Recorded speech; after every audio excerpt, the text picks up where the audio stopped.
Call to order the Tuesday, April 22nd meeting of the Conestoga Valley Board of School Directors. The board welcomes those in attendance as well as those who join us online. This is our second meeting of the month where most official votes are taken, many of which are listed on the consent agenda, which includes those items which are routine or have been discussed at our work session last week. All agendas and related public documents are posted on the district website. Our meetings observe all the legal requirements to the best of our understanding and ability. Please join me in the pledge to the flag. I pledge allegiance to the flag of the United States of America and to the republic for which it stands, one nation, under God, indivisible, with liberty and justice for all.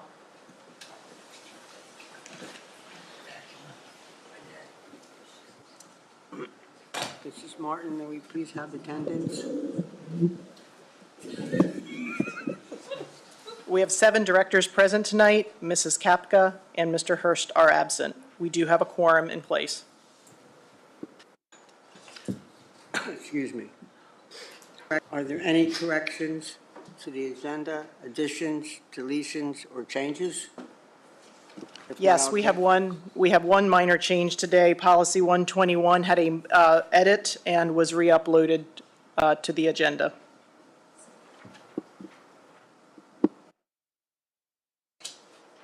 Could you remind me the title of that? Field trips. Oh, that's the first one. Yeah, admin review. Yeah, action discussion. Okay. Can I have a motion to approve the agenda with the noted change? Motion to approve the agenda with the noted change. Second. All those in favor say aye. Aye. Any nays or abstentions? If not, we will move on to board commendations. Get comfortable, folks. Congratulations to Conestoga Valley High School wrestlers as well as the entire coaching staff who were recognized by the Lancaster-Lebanon League following the conclusion of the 24-25 season.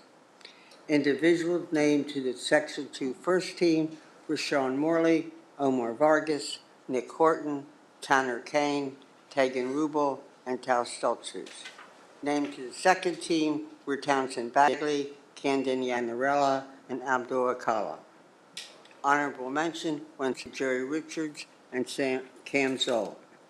Head coach Charlie Combs was named Section 2 Coach of the Year, and his assistant coaches Lucas Ortiz and Jared Simpkins were the named Section 2 Assistant Coaches of the Year. Congratulations to Conestoga Valley High School Career and Technology Center students. Mia Culpa was named Student of the Month in the Intro to Culinary program at the Brownstown campus, and Dovev Udolph was named Student of the Month in the Patient Care Technician program at the Willow Street campus. In addition, Alan Soto Contreras was named Student of the Month in the Carpentry Technology program at the campus. Faculty and staff nominate cooperation, initiative, assistance, and other positive attributes. In addition, Junior Isaiah Richardson was named the Paradise Rotary Club Student of the Month for April. Congratulations to Conestoga Valley students who competed in the 2025 North Museum Science and Engineering Fair. 10 students came in as top finishers. Nearly 200 students from 23 schools in Lancaster and Lebanon counties competed. Many CV students came home as top finishers in their respective categories. In the senior division on animal behavior science were Alicia Vasquez, Andrew Marine, and Hosea Katzler. Biochemistry and medical science, Bryn Straub, Jamie O'Flaherty Gilligan, and Shamir Isayev. In earth and environmental sciences, Naomi Longy. Environmental and engineering technology, Jeremiah Teklu. Physics and robotics, Joseph Stauffer, Alec Teleguz. Isaac Walton League of America's Red Rose Chapter Award went to Andrew Marine, and the North Museum Science and Engineering Fair Student Choice Award went to Josiah Kassler. Conestoga Valley High School, announced its Student of the Month for February, in addition to honoring the Teacher of the Month. February Students of the Month selections were based on the month's character strong trait of honesty. The students were chosen by the CV High School student body. Congratulations to Connor Miller, Ben Walter, Isaac Poonen, Olivia Werfel, and the teacher, Mrs. Katie Fake.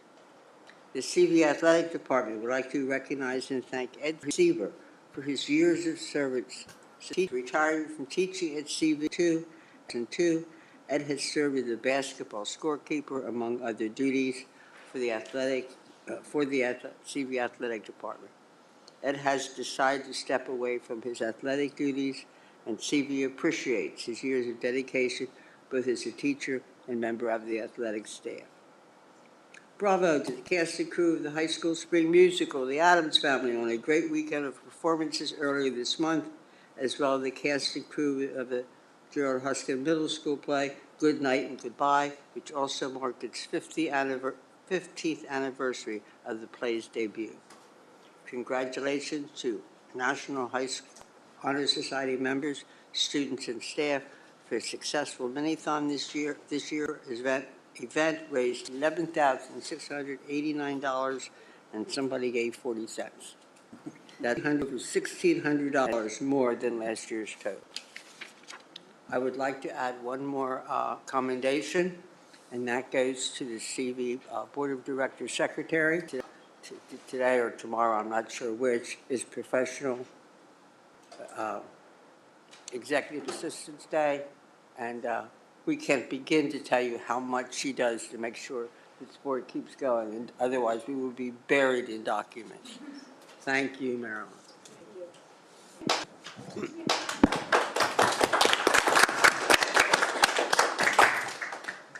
Super. May I make a comment? Yes. On the winners for the science and engineering, Okay.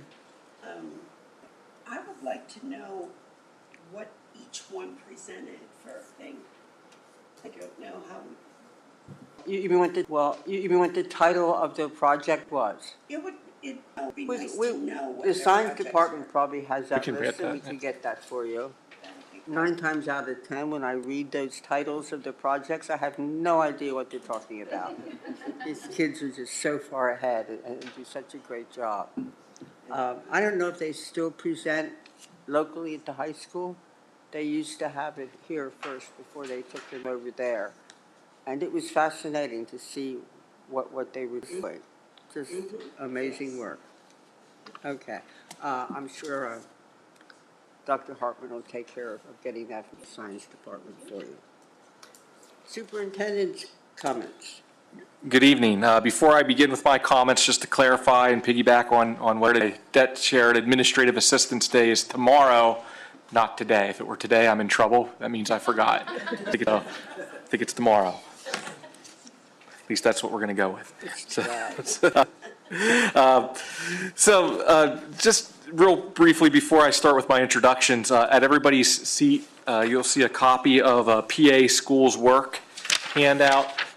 We wanted to share this. Adele and I had the fortune to meet today with PD Gantert, who works with PA Schools Work, which is an advocacy group, really leading the charge across the state in a fight for adequate school funding right now. And so I know advocacy is a topic that we discussed and continue to discuss at our board retreats. So he provided this document that provides a nice summary of specific to our district and what we should be entitled to based on recent legislation and court cases involving fair funding adequacy and what that means to our programming. So if you're wondering what that handout is, I just wanted to explain that.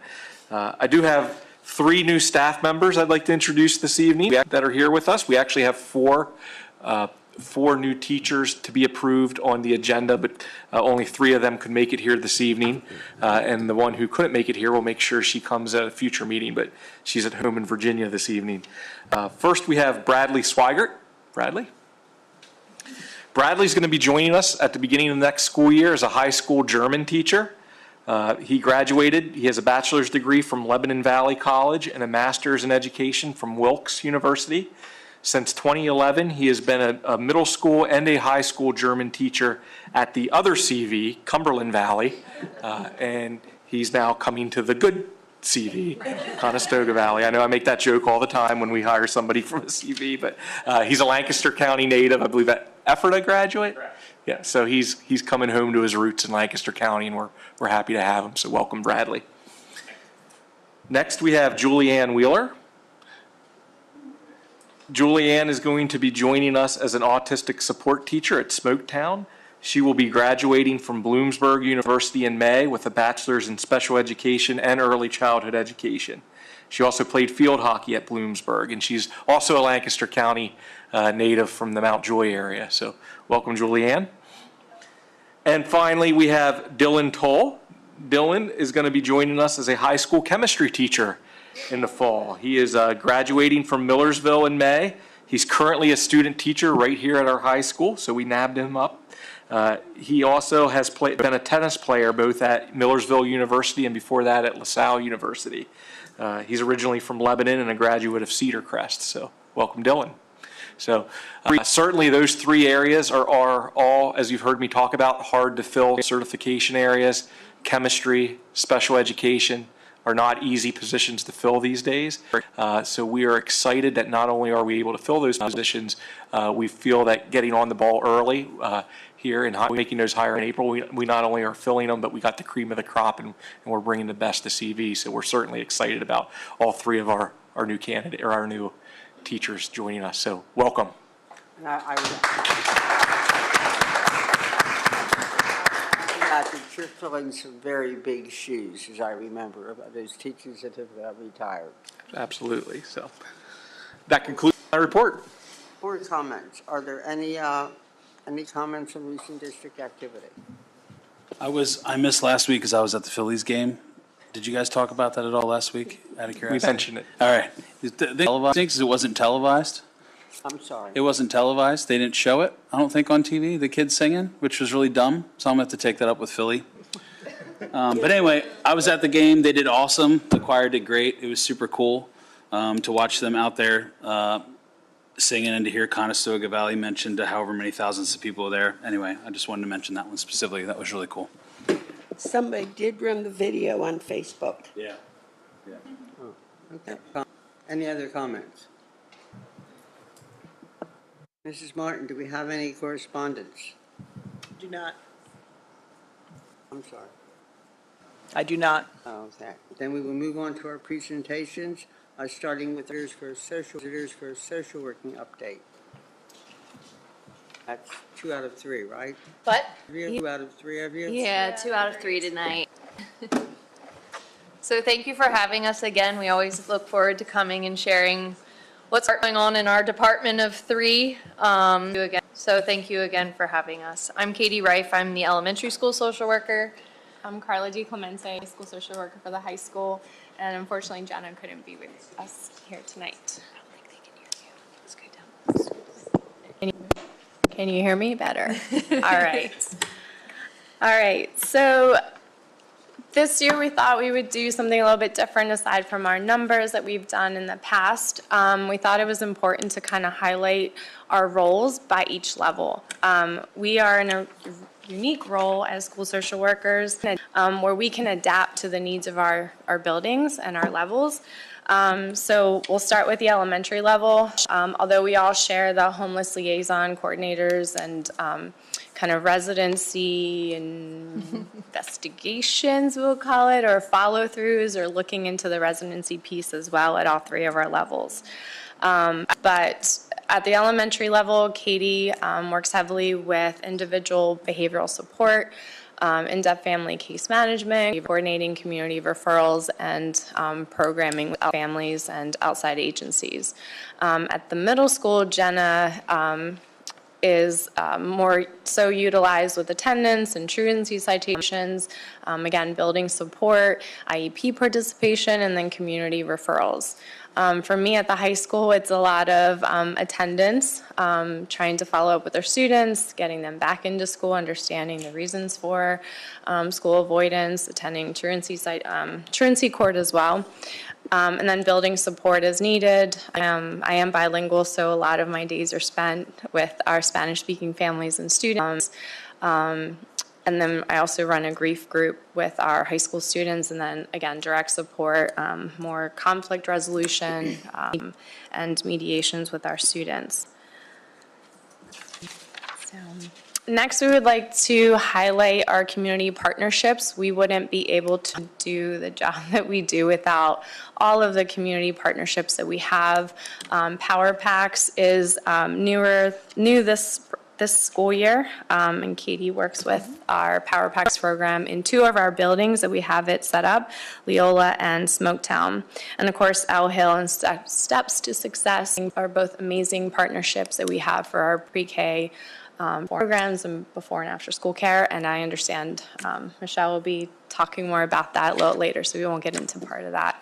Modernize has been amazing as well. We earn certificates to pay it forward to our students with students that don't have insurance, usually we focus on, so we are able to provide a free exam and lenses to our students who have that need with Modernize.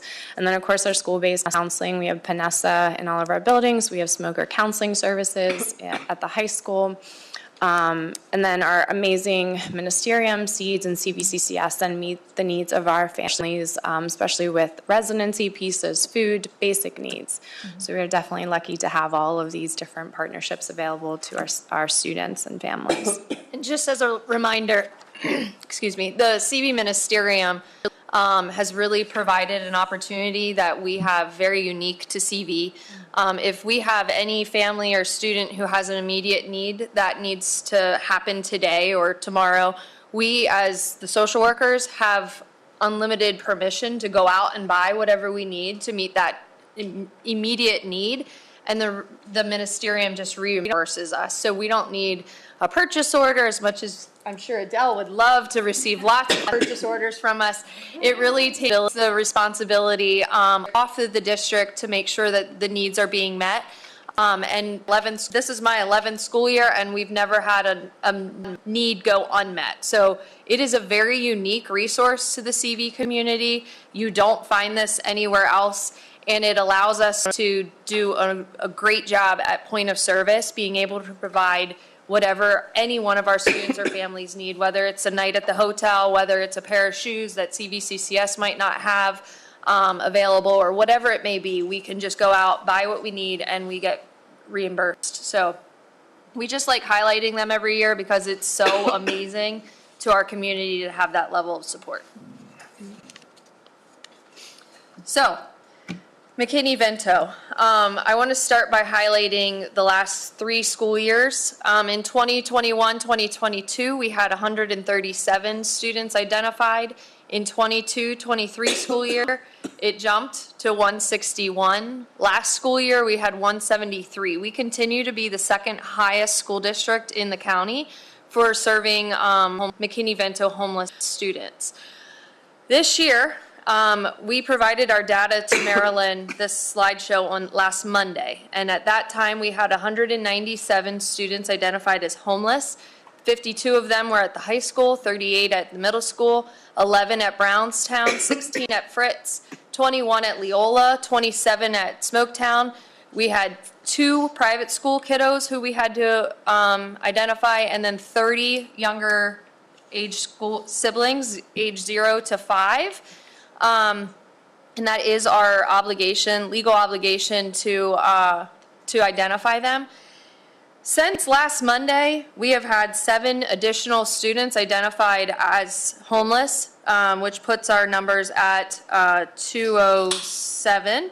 5 of those were students and 2 are younger siblings. So just to put into perspective how quickly those numbers add up, in a matter of a week, we added 7 to that 197.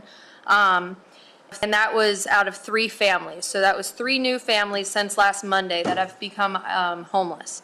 So it just puts it into perspective how quickly our numbers are rising, and our growth is significant. We're what, 6-7 weeks away from the end of the school year. So if we keep on that rotation, we'll probably end up identifying at least another 10 to 15 students by the end of the school year. So why have our students become homeless? It's important for us to just help shed light onto why. The majority is because of eviction. 13 are for financial hardships or job loss. 10 are because of domestic violence. 10 are kicked out or left home. So those are typically our students in high school. Typically, those are all students in high school. Separation, parental separation or divorce, sale of rental properties, and incarceration those are our top ones. We have this other category that really fills in the rest. And it's hard to identify that actual precipitating event, what actually caused their homelessness. It can be multi-layered. It's like an onion that just keeps, you have to really try to root to that one cause. So we use that other category or unknown when it has so many different layers that it's just hard to identify that one reason. And where are they staying? The majority of our students are staying doubled up with another family or a friend. 30 of those students are in hotels. 17 are in shelters or transitional programs, and 2 are unsheltered. Those 2, just for context, are 2 0 to 5 age younger sibling. They are staying in a water that has water and electricity, but because it's technically in a camper, I identified them as unsheltered. The older siblings who attend school are staying as doubled up. So just for context as to why, if anybody questioned why do we have 2 unsheltered, in a typical situation, if we become aware of any unsheltered family or student or living in a car, we will immediately place them into a hotel, again using CV Ministerium funds, and provide them that housing stability until we are able to get support, whether it be through Seeds or through Tenfold, to be able to get them into a shelter or have the county chip in for their housing costs. It does cost a family living in a hotel about $500 per week to stay there. And I'm not talking about the Eden Resort. These are hotels that are run down. They are small. So it is costing families a lot to reside in these hotels, which brings me to a really exciting new project that I'm not sure that you all have been made aware of. This is a new project that was just solidified in, I believe it was November, December, with a partnership between East Chestnut Street Housing, my apologies, Seeds, and a group of members from the Forest Hills Mennonite Church. Seeds had provided a presentation using a lot of my homeless data on what homelessness looks like in CV. And a group of members from Forest Hills took that presentation and decided to act upon it. And they were able to pull their resources together, and a property was purchased in Bridgeport that is now dubbed the Bridgeport Housing Project. And over the next 2 to 3 years, 12 to 15 new apartments will be built on that property. The total project is costing approximately $3 to $4 million. But we're really excited about the opportunity to be Chestnut Street Housing's first project outside of Lancaster City. So CV gets that title of being the first project outside of the city limits. So really exciting stuff. We're excited to be able to provide housing solutions for a lot of our homeless, as we are that second highest homeless population. That just gives you a little inside look into our homeless. Just in general, between the 3 of us, we've had contact with over 500 families this school year. We serve families coming from 36 different native languages, and our district-wide free and reduced lunch status rate is at 37%. So just highlighting some of the needs. So along with our high homeless numbers. Obviously comes transportation, challenges. I'm sure you've heard about that from Adele. The costs are great, but we're really appreciative that our kids are getting transportation arranged. We have kids coming from very far distances. I'm talking kids being on a bus for a very long time, but they're getting here, and we are providing what we need to keep them stable in school and giving them that one consistent component of their chaotic and transitional lives. So it continues to be a challenge. We're not naive to the fact that it's costing a lot of money to transport our kids, but we are appreciative of the fact that we keep finding the transportation solutions, but it's not going to go anywhere, and I think our numbers are going to continue to rise. So increasing needs of families is just in general limited resources. You know, we're doing the best we can with what we can, but you know, the needs are just continuing to increase. So the housing component we talked about, but it is still a problem. Finding housing for families is hard. The one income-based apartment complex, which is Country Club Apartments, has a 2-year wait list. So it's just a struggle, it's a challenge, but we're working with our community partners and SEEDS to be able to try to at least insert some support and relationships and build that rapport with families to be able to make the changes necessary that when they find their place, some of the other contributing factors are being taken care of during their wait. So we're excited about those possibilities and those partnerships moving forward. Another challenge that we are seeing is, again, with our attendance numbers and the students that are school avoidant. So just one, being time with, I think, all of these challenges to be able to meet with the families, really engage with our students, engage with the families in a mindful and intentional way when it comes down to attendance and what their needs are, to walk beside them daily sometimes, meeting them at the door, trying to figure out where the barrier is from their door to our door. So time, resources, and then again, limited community resources. We do turn to like children and youth for their different programs that they offer, but they're also capped out. The Attend program, the same, there was a pause on some of those referrals. So it's not just CV, it's Lancaster County, it's actually national crisis that they're calling it with attendance and school avoidance. So we're just trying to do our best, again, with the time resources we have to help our students and engage them. And at the core of that is, of course, building the connection and relationship with the students and that sense of belonging for them to come. And so I think, especially at the high school level, we've done a great job with trying to build that within our own little community. So it's something we'll still continue to combat from K through 12. So our second challenge is with our mental health needs of our students, which also ties into the school attendance, which also ties in with some of the homeless pieces. So that ties into the whole child. So mental health resources, we are like I said, happy that we have 2 at the high school and then Conestoga district-wide to support our students. When we're looking at more intensive services, that's where there's really, beds are running out with our inpatient partial programs, seeing a psychiatrist, seeing a psychologist. So there's definitely a need for more mental health services to actually meet the needs of our students with not only mental health, but DNA as well that we're seeing at the upper levels. And behavioral management. Yeah, too, yeah. Behavioral support.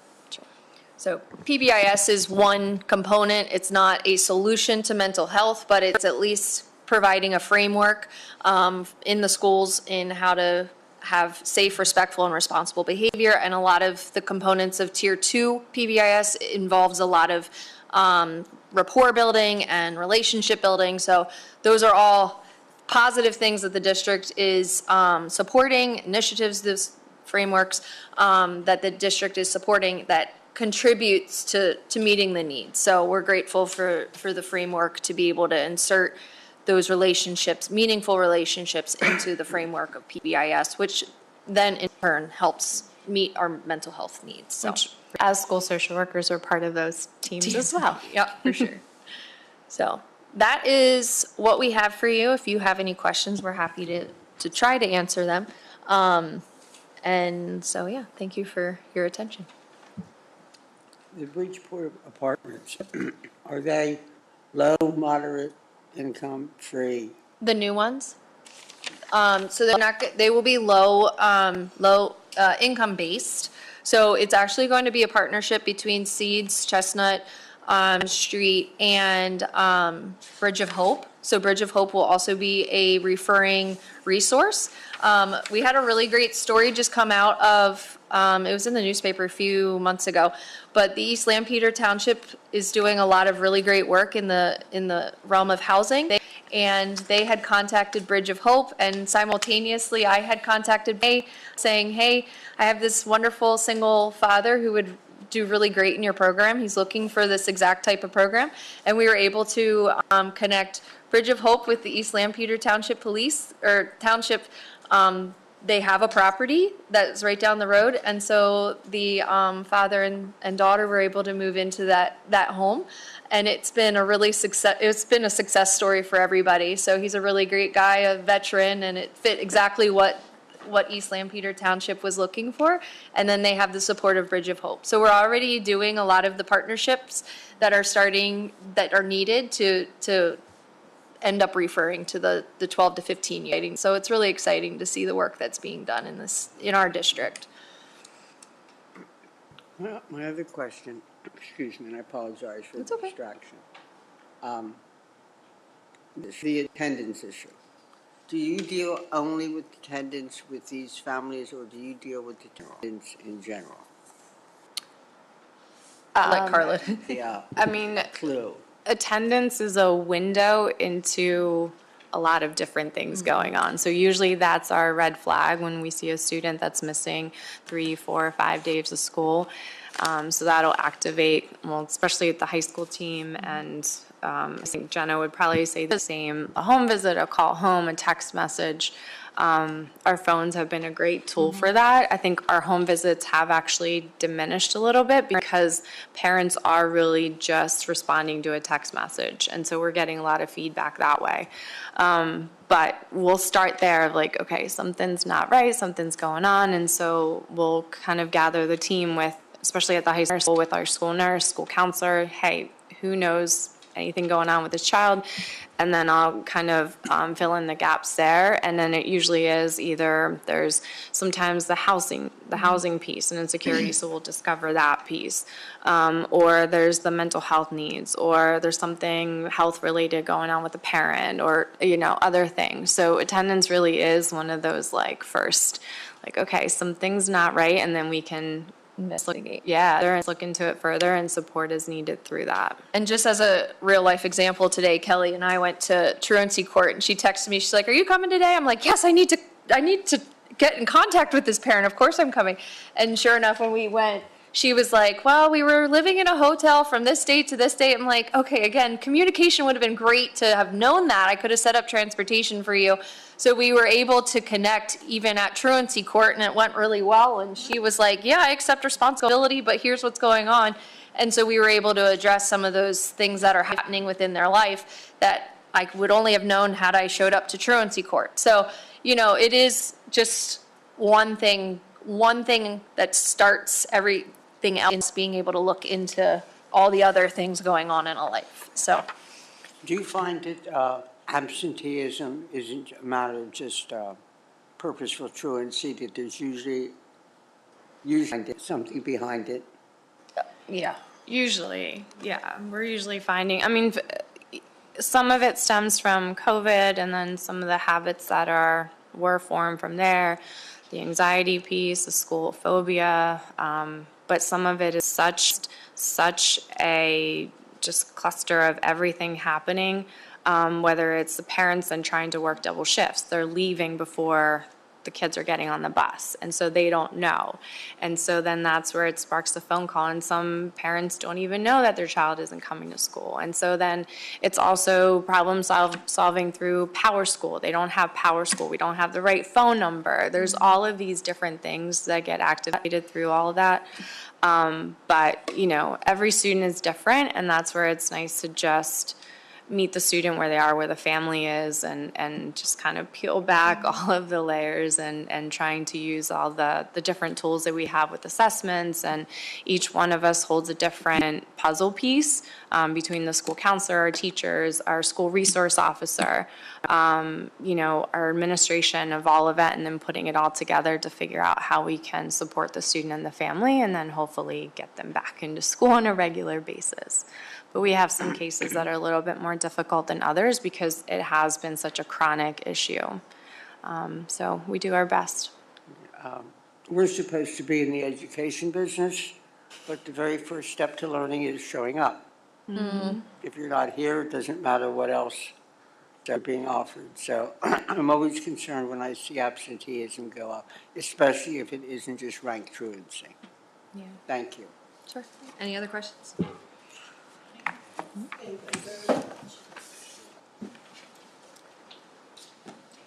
Our next presentation is Dr. Kozer and Mrs. Strasburg for the Pre-K Counts program. Good evening. Wow, since we've seen you, Mrs. Strasburg. Hi. So we are here to share updates to our Pre-K Counts grant application for the 25-26 school year. Right now, CV is a recipient of a 5-year grant, but every year we get to reapply, we can readjust, we can change up slots, locations as needed based on our program. And so we wanted to share with the board our plans for next school year. So currently, you're looking at the partnerships that we have that are finishing up of the second year of the 5-year grant. So this would have been the 23-24 school year and the 24-25 school year. We are working with 3 main partners. Steps to Success was our biggest financial partner. Conestoga Valley was the grant recipient. We passed money through to Steps to Success to run the classrooms at Brownstown, Fritz, and Leola. Owl Hill Learning Academy, they are the lead agency on their own grant, and we are their partner. So they just run our classrooms here at Smoketown. There's no money that's exchanged through that partnership. They're the lead. We come in as the partner. And then Lancaster Mennonite School, they were another partner agency. We get the grant money, we pass through to Lancaster Mennonite School. A couple of things over the course of the last few months have led to changes in those key partnerships. Steps to Success is going in a different direction with their programming, and Lancaster Mennonite had decided to make a change to how they're offering pre-K as well.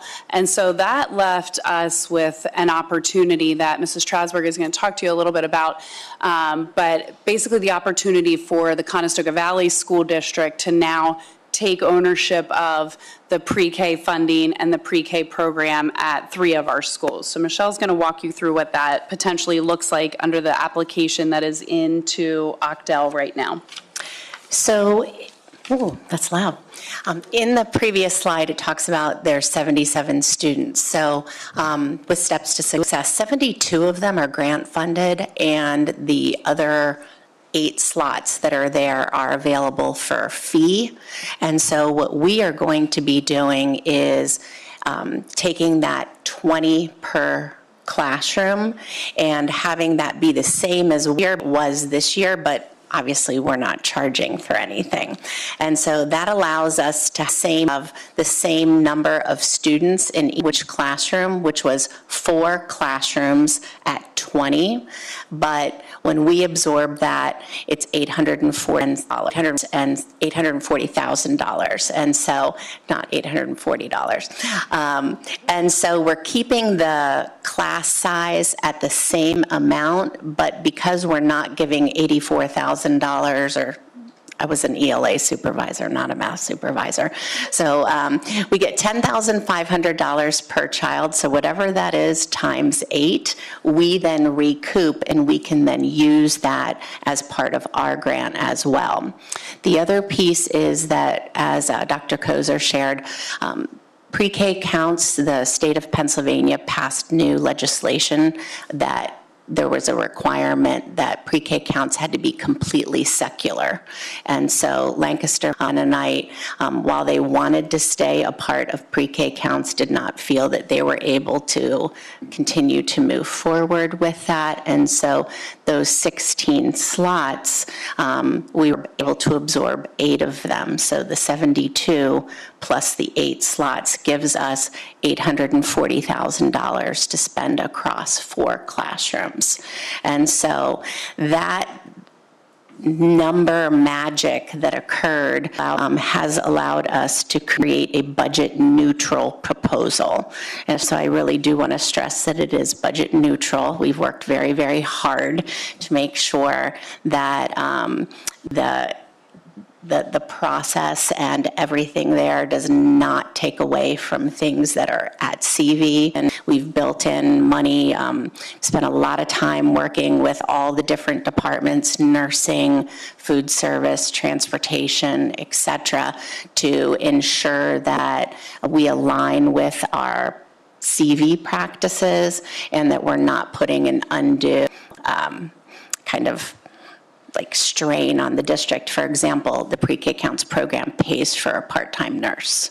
And so pre-K counts, as an example, requires hearing screenings, physicals, also dental screenings, but with the time and energy that Karen Sullivan as the first 10 administrator and myself in my position, able, for example, to find dental screenings at no cost whatsoever. So it's just a matter of, getting out there, partnering with the community, understanding how the community works. There's a lot of resources that are out there that are available to us, and we're able to leverage those and then also bring them into our CV community and really align our curriculum, our resources, and, wrap our CV love around them, starting at age 3. And I'm really, really excited about the opportunity, if you can't tell from my face, that brings us. And so like Katie shared, we've been working a lot with CAP, we've been working a lot with SEEDS, we've been working a lot with different, doctors and dentists to make this happen. So it's not just CV, it's really a big community effort. And I'm really, really proud of us and everything that this has the potential to bring to like the whole child for our pre-K kids. So the impact, as Michelle said, there is no general fund dollar. There are no general fund dollars needed. Everything that is needed to run the program comes from the pre-K counts budget. But the impact across the district, we will now take 4 teachers into our collective bargaining agreement. They will be CVA professional staff. 4 assistant teachers. We will work with SOSL, who already helps us provide those paraprofessionals. They would now come under their organization. Our students would officially be rostered for our PIMS and our enrollment reporting, which is a change. Transportation, Dawn Dixon's been doing a phenomenal job helping us with busing for our pre-K kids, so not a whole lot changes there. Couple of tweaks with food service. Our expressive arts teachers already offer specials to our pre-K students now, so they would continue to do that. Our principals would pick up the supervision of the teachers at their building, so at Brownstown and Fritz, that's 1 additional teacher. At Leola, that would be 2. And then, as Michelle said, the thing we're looking forward to the most is the full integration of the pre-K students into the CV culture, into the CV community. So our last slide, Dr. Hartman, because we just can't leave a pre-K presentation without why we're doing this every day, right? Just to show you our outcomes, quantitative initial data, qualitative feedback. Our outcomes have just been phenomenal in these first 2 years, and we are just hearing rave reviews across the board in all areas. So very exciting to see this next phase and potentially bring the program under the CV umbrella. So right now our grant application is sitting at the Office of Child Development and Early Learning, OCDEL. OCDEL is the office that's right in between PDE and the Department of Human Services, DHS. So it's its own little office that just oversees early childhood. So we're waiting to hear if that's approved. When that is approved, we'll launch on putting all these logistics into place. It's that refrigerator. It happened to me at a meeting the other day, Marilyn. And if you are pumping gas at Costco, you will see a billboard for pre-K counts starting next week, and they gave us one for free that I actually just saw going on Route 30 the other way on my way here this evening. And so, again, a lot of it is about coordinating with the community and making those types of things happen. So, It'll stop. It will. Can I confirm what are the ages, the hours, and the days? So it starts at 3. So we have 3 and 4-year-olds, and it is a regular school day. There is a quiet time for those kiddos that need that rest period in the afternoon. But it follows the same schedule as Conestoga Valley. So it's 5 days a week? Yes. 180 days is one of the requirements, so it follows the same calendar. Okay. You said this is a 5-year grant. How much per year is it? How much per year is the grant? So starting with this next school year, $840,000 for Okay. CV's amount. Is any of that pass-through money from federal programs? No, this is completely state funded. Good. We're very happy about that. I worry a lot about programs that are. Sure. I have a question. And then once the 5 years is up, do we get another grant? How do we continue this? So we actually have been a pre-K counts recipient since 2014, I want to say. So we've had this for about 11 years. Every time that new cycle re-ups, we're in such good standing that we're eligible for that next grant cycle, and we actually were able to significantly increase our slots this last time around. So our program is high quality, gets really good performance reviews, and so it's they batch the money in 5 years, and then they'll do a full state reallocation. But we feel confident that we're in good standing and we'll be able to continue that application for the next cycle. We get audited, and we have to participate in different assessments each year to maintain that, and our rankings are very high. Good. How do you deal with pre-K students who age out of pre-K, but their parents don't want to put them in kindergarten yet? Yeah, we actually can't, by law, by the regulations, we can't give kids that extra year. So if they're 5 by September 1st, we can't re-enroll them in a pre-K program. So then that family would have to find another program for a year. Enroll their child in. That's right, yep. And so we typically, with pre-K counts, we don't find that. The parents want that seamless continuation. A lot of parents, when they get their child into pre-K counts, then they're able to go out and work whatever jobs they need to work, because we've got the school day covered at no cost. And so that's a significant impact. You have to qualify for pre-K counts, and it's 300% of the poverty rate is one of the. What it is. Yes, up to 300% of the poverty rate. And then we also look at other factors like there's just any type of needs-based factors that would be there, give you additional points. So we want the students to be in pre-K that need it the most. I understand that's needs-based, but surely you come across some of those students who have need other support. So how do they get that? So early intervention, if we have a student, and we do have students right now who are receiving early intervention supports through IU 13. So we partner with IU 13. So there are other agencies that these students are already connected to, and that's a big piece of it. And if they're not connected, it's about getting them connected at age 3 and at age 4, and helping parents understand, what resources are available. And so a piece of it is that, collaboration and connecting with age in the county, within the county. Okay, thank you. Is there a wait list? It varies. We typically run a short wait list. It's actually not, we actually have the right amount of slots within our schools. I know there at one point we had maybe 2 kids. So we're usually able to keep it moving. Now, we can't always get everybody in at their home elementary school of residence. We may need to have a Fritz kiddo over at Leola. But it's just about the right size for the population we have.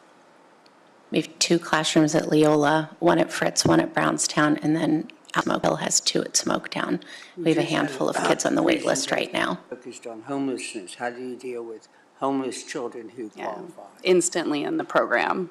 That's one of the factors that they're instantly admitted to the program. And then again, by law, we make sure that students are receiving the transportation that they're entitled to. Any other questions or comments? Thank you. It's a great Thank you. program. Thank you. We'll keep you posted. Dr. Hartman, you're going to update us on the AI task force that we heard about, 2 months ago? I am, yes. So this is just a brief update, not as detailed as our last 2 presentations. So I feel a little inadequate compared to what we just heard, not as exciting. But because this is out of our comprehensive plan and our goal is to keep the board abreast of how we're progressing towards our comp plan goals, we thought we'd provide just a brief update on the work of the AI task force thus far this year. So this slide is just a reminder of where it fits into our comprehensive plan. It's under our strategic imperative, or our bucket of learner innovation and partnerships. So for this year, the goals, or the action steps under this goal were to first and foremost, form a task force, get to reach out to some key stakeholders who are interested in the topic of AI, and we're calling it a task force, not a committee, because we have very specific tasks we want to complete. And then really, at the end of it, it's not going to be one of these committees that never goes away. It's sort of here to kind of initiate some things and then determine what our next steps are. So we did that. We developed and received approval for generative AI school board policy, as you're aware. That's on the board agenda for approval. That was a big task once the task force was formed. A big part was to develop a policy. At the time when we wrote the comprehensive plan last year, there were not a lot of schools across the state of Pennsylvania that had a school board policy on generative AI. There still aren't. There was not even a PSBA recommended policy. So our job got a little bit easier, because by the time we got around to forming a committee, PSBA had come out with a recommended policy that we were able to use as a template. But we did discuss it, we vetted it, we added some items to it that we thought were pertinent to our district as well. And then you have heard about recently we had a professional development opportunity where we were able to bring in Rachel Mann, who is a nationally known speaker and author and consultant on innovative education practices. We had over 100 staff members attend on a Monday evening for her to come in and present. And then our next step is we've worked on planning our future professional development. So we are having, it was great that we had over a third of our professional staff attend that evening, but we want to get to more of them. So we are having a summer AI symposium that we're currently planning. That'll be in early or mid-June. Where that's going to be, we're not bringing in any outside experts, but that's going to be more of an opportunity to kind of rein our collective expertise of some of our teachers, where they'll have an opportunity to share what they're already doing, share ideas with one another around this, the artificial intelligence space. So it's actually moving quicker than what I anticipated. The task force to move quickly because of some opportunities that came along, such as bringing Rachel Mann in. So moving forward, We're working on some foundational professional development on our district policy and ethical use of AI that all district employees will be exposed to going into next school year. We're working on administrative regulations to clarify what is in that school board policy, so getting a little bit more specific, and was coming up with a usage guide for our staff. And then obviously the task force moving forward into the next year, now we have some of these things in place, we'll be looking at ongoing monitoring and evaluation of professional development needs. So AI, you've heard me say this as we've talked about it. I've been around long enough to be involved in a lot of educational initiatives, and things come and go. AI is a little bit of a different beast, and I don't mean that in a scary way. I don't mean that in a negative way. But it's more than just a tool. It's really an agent of itself, and it continues to evolve and grow. And it's one of those things, it's hard to say, okay, let's train everybody on AI.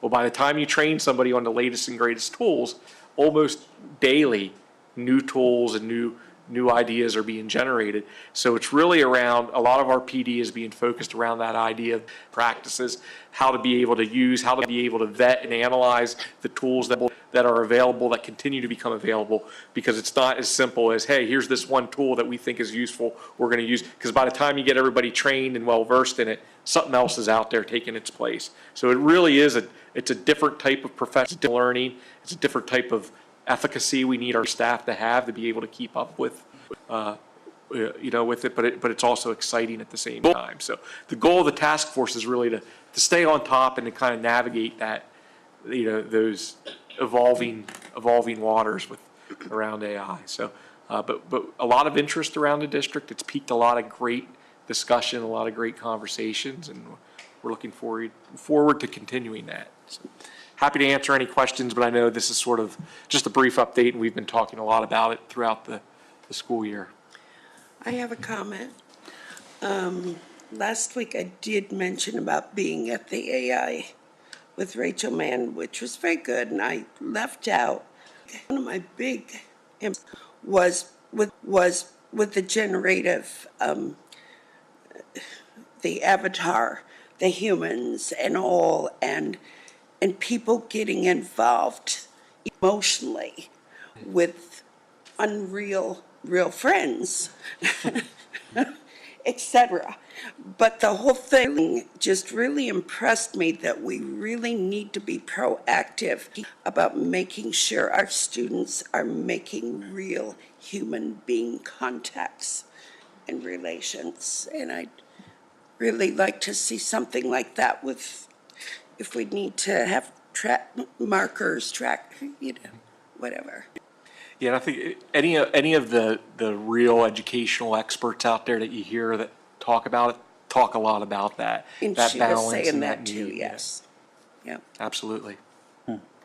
I had just one question. When it comes to, did they develop a way to cite AI sources now when it comes to like term papers and stuff like that?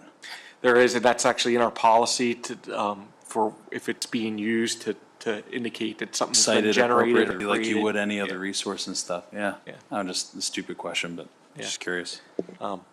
Yeah, and there's a variety of ways, and that's, and it really doesn't really answer your question, but a lot of when we had Rachel Mann in, and if you listen to any of the other experts out there, a lot of it's not around like teaching about the tools themselves, because a lot of them, students and teachers, teachers are pretty savvy, and they can figure out how things work. But it's really about learning a whole new set of literacies around AI that, regardless of what the tool is, you can use, and how you're, it's where, and it's almost like redefining things like cheating, right? Where we want to say, we don't want people to use AI to generate things. Well, why not? That out in the real world, you're expected to use it. But we need to teach new literacies, like how to appropriately be able to maybe evaluate two things that are created by different AI tools, and which one's the better one for what you're using. Prompt engineering, which is just a fancy way of saying how to write good prompts for AI. What is created through AI is only as good as the prompt that the human enters into it. So a lot of it is around teaching those skills and how to appropriately cite or give credit to the tool that you're using, and so on. So there's a whole new set of learning, a whole new set of literacies that can be used. But if done well, is really promoting all those things that we've always wanted to promote: critical thinking, deeper learning, et cetera. Any other questions?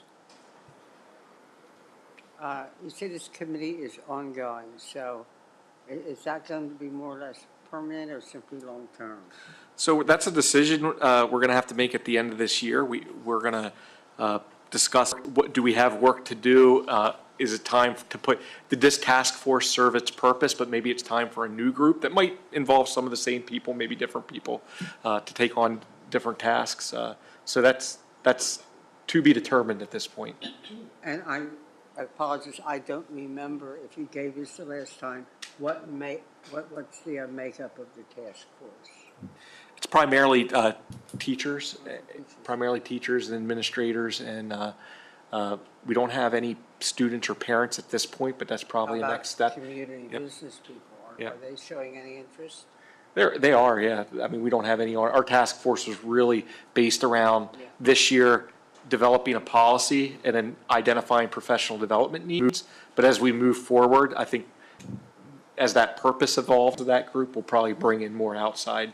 Well, I think at some point the local businesses are going to want input on what skills, even with AI, they expect these kids to have.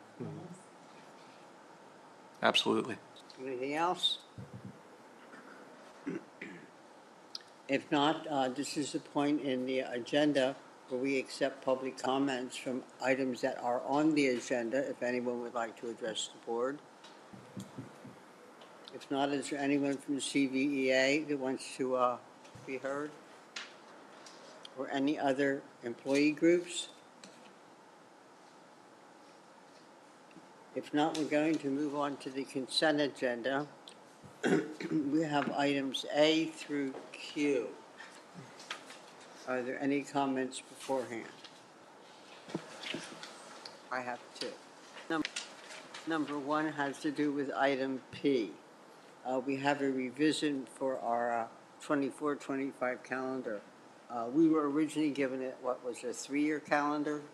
2 year. 2 or 3. Are we making those changes on that one in time to, or don't we have to? What letter are you looking at? I'm looking at P. P. I thought you said T. I apologize. No, this is for the current year calendar. This is the adjustment because we had a snow makeup day on an Act 80 day. So we just have to, we're still well above our instructional hours. So we're just revising the current year calendar to reflect 179 student days instead of 180 student days, which it does not impact our future calendars that have been approved for next school year and following school year. And we did take into account when we were building those calendars to make, we tried to build in our snow makeup days to not be on Act 80 days. Thank you. Also, I would like to ask us to remove item D for a separate discussion. If there's no objection to that, I would take a motion for the consent agenda. I have a question, comment. Sure. On O, on supplemental transportation agreement with First Student, I had to ask Adele, because I said, oh, is this replacing the ones that we have, Faithful Transport like that? And she assures me, no, this is a third transportation company. Oh, yes. So So you're okay with it? I am, yeah. But it's just good to know. Could I please have a motion to approve the consent agenda without item D? I move that we approve the consent agenda minus item D for the 200 Could we have a policies. roll call vote, please? Dr. Martin? Mrs. Fisher? Aye. Mr. Talley? Aye. Mr. Gensel? Mr. Eby? Ms. Trowbridge? Aye. Mrs. Groff? Aye.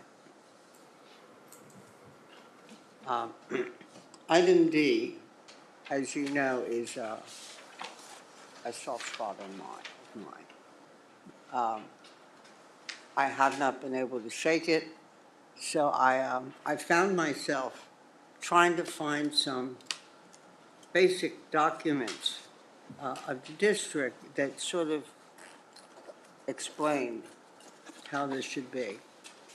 The first thing I do want to say is that just because the behavior has been there traditionally doesn't mean it's right. And just because any one person was part of that tradition and now they think it's their turn does not make it right. So I've looked at our basic documents and found myself finding this. Under our mission, we talk about the kids becoming caring students. Do you want to say what policy you're speaking to? Right. Oh, I'm sorry. That's a good question. I don't know if I remember the number. 247. It's the one on 247. 247. Thank you. Oh, yeah. Yeah, I did write it down. Item 247. I'm sorry. Push your mic down. It Move it down. it is on. There, yeah.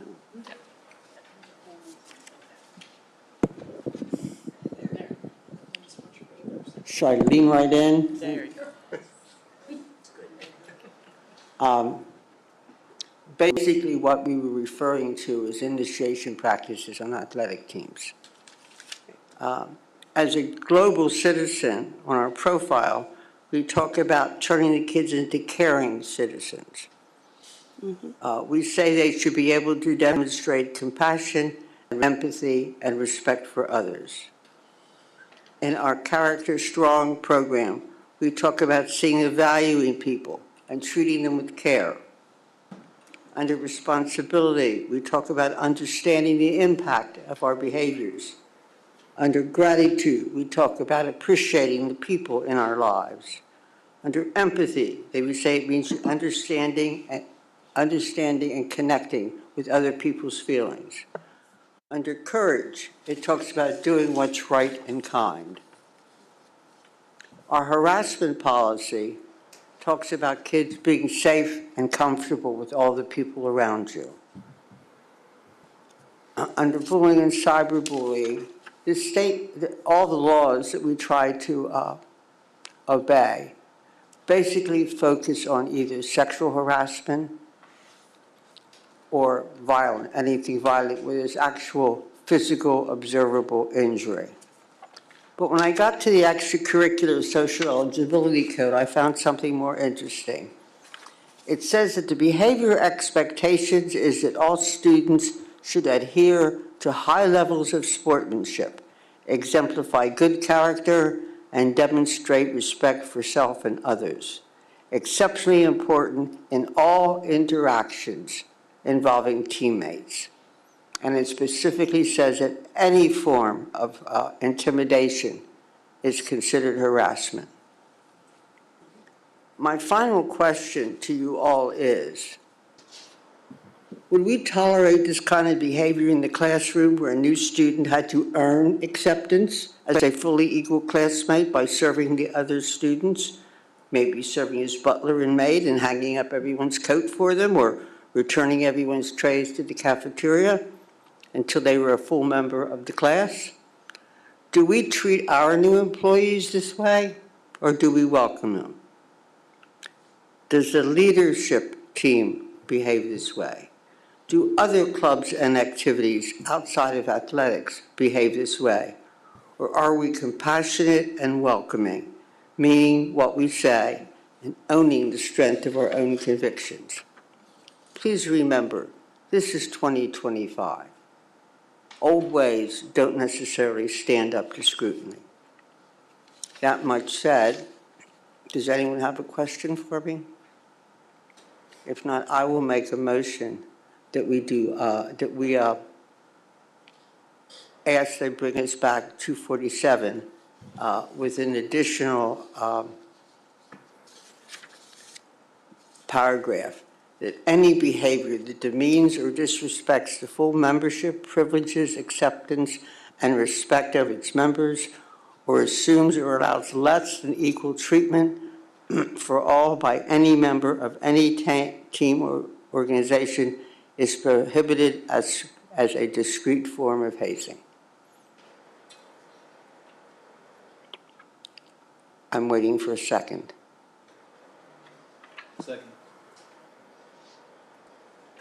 I'm wondering if this isn't covered under policy 103 about discrimination. But well, it depends how you want to interpret those policies. I would like it to be very specific that we no longer do these initiation practices in our athletic teams. We tend to follow the law and how the law defines harassment or intimidation, and I think sometimes we have to go beyond what just the law says and not hide behind it. I have a second. We're going to do this as a roll call vote. Can I just clarify, since we're going to be... Absolutely. So there's a significant difference between hazing and harassment, where hazing, the definition of hazing is specifically things that the law says you can't force another. It's not, it doesn't define ways we want people to behave. It's defining things that are, you cannot require somebody else to do. You can't coerce somebody to violate a federal or state criminal law, consume an alcohol or a drug, or, I mean, it's all listed there. So I guess I'm asking if we're going to change just from a logistic standpoint, where it makes sense to put this in the policy. My feeling is what the law says we follow. But I think we need to go beyond what just the law says and find that any form of unequal treatment is not acceptable. As a kind, it's what I refer to as a discrete form of hazing, where we don't necessarily, it doesn't necessarily rise to the legal problem. There's no sexual harassment. There's no threatening. There's maybe not considered intimidation. But if we don't allow this anywhere else in the district, and I have a feeling most of you don't allow your children to behave that way anywhere else, it shouldn't be allowed here. And I will work to put this wherever in the policy it fits best. Any other questions? We do a roll call vote, please. What do we? Yeah. The motion is to change the policy to include this kind of behavior. Okay. It goes beyond just the physical intimidation that the hazing usually defines. I need to sit with that for a minute. Yeah. I'm not ready to do that. Right. I still feel that you're talking about harassment, where hazing is something different. In my book, the way it's done in the athletic teams, it's one and the same, but I will gladly look at any other policy where I feel this has to belong. Meanwhile, we do have to take the vote. Well, why don't we take this one out and we'll table it, and then we'll get everything else through? Because it should be rewritten instead of just. Well, we have approved the other policies. I'm asking that this one be rewritten. As we approve it. Well, it just no longer becomes a second reading. Correct. When we make a change in the policy, when that change then is brought to us, it comes back as a first reading. But this is the second read. This is the final reading. Mm-hmm. So if you change what you said in the policy, it goes back once we to a approve first it, reading. it's going to go into the policy. Correct? It's going to be approved. Your change is going into the policy. Oh, you mean does it stand the way it is for now? Whatever the words that you said to make the change is going into this policy if we approve it. No, that would have to be under a first reading again. We'd have to start. Correct. So why don't we separate it? Maybe we get these through. Are we trying to get these through? Are we not trying to get these through? Or These what? These policies? Yeah. We've already Visions. approved all the other 200s in the consent agenda. No, we pulled item D, which was all of We pulled item D, which is All of everything. D, okay. Yeah, so what I'm saying is, let's get through everything we need to get through, and if we want to use hazing, You want- separate it out. You want one vote for all the other 200s and a separate. Yes, and then we'll talk about the hazing. I will, who gave me my second? I did. Okay, we do approve of withdrawing the motion. Of course. Okay, we're going to withdraw the motion and ask for a motion to have all of them in that series approved except for 127. Diane, you're good. 247. So now we're voting, 7, I'm sorry. Yeah. so just to clarify, Okay, you're, the motion right now, and I will make it, is to approve the second reading with the exception of item 247. That's the motion now. And there's my second. We Okay. do a roll call vote.